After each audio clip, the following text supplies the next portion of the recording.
There are various components on its board. So first, this is the voltage regulator.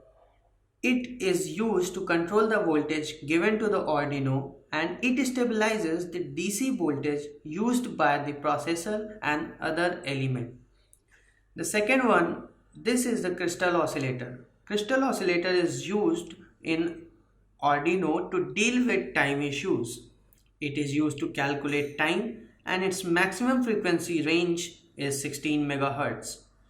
Next, here are the analog pins.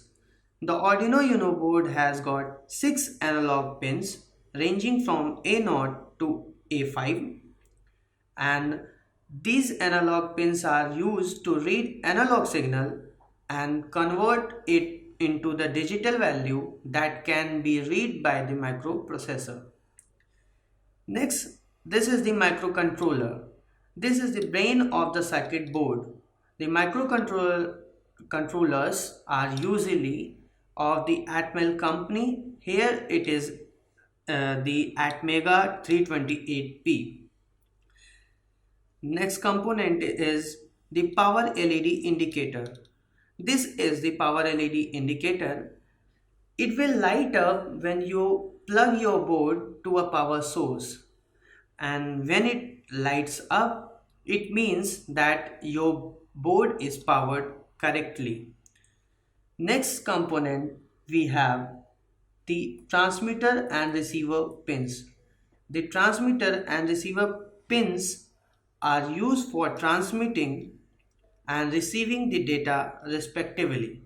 These are located at pin number 0 and pin number 1 on the Arduino board, and they are responsible for serial communication. And further, we have the transmitter and receiver LED. The transmitter and receiver LED flashes with different speeds while sending and receiving the data respectively. The speed of flashing depends on the baud rate used by the board. Next, we have digital I/O pins.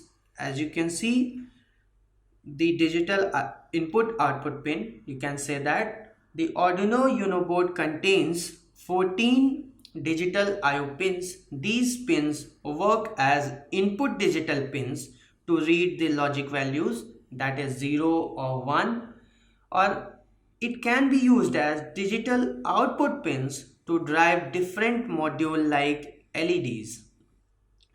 Next pin here, it is a reference, that is Arduino reference pin, and you can thought it as the analog reference.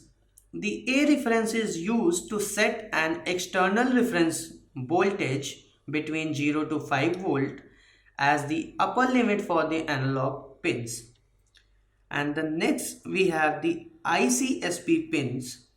The ICSP basically in-circuit serial programming, which allows you to upload software to your microcontroller unit.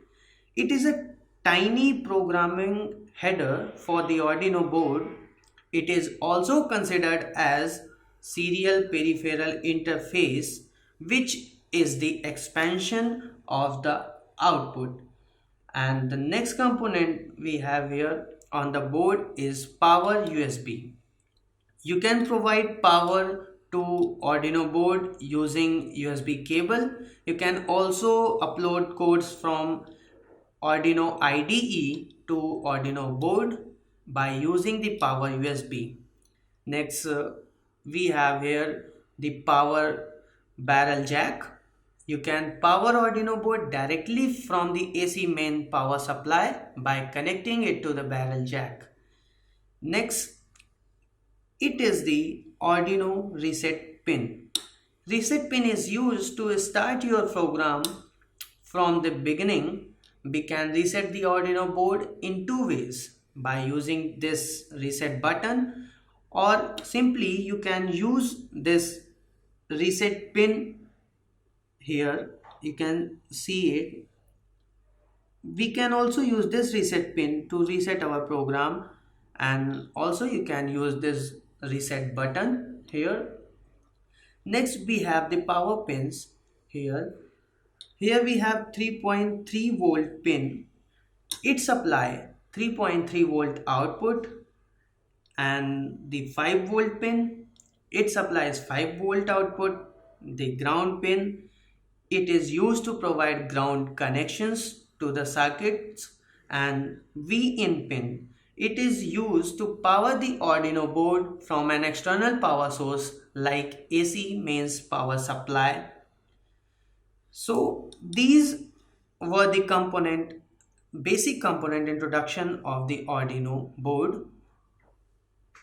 So thank you guys. We had an idea of the components on the board.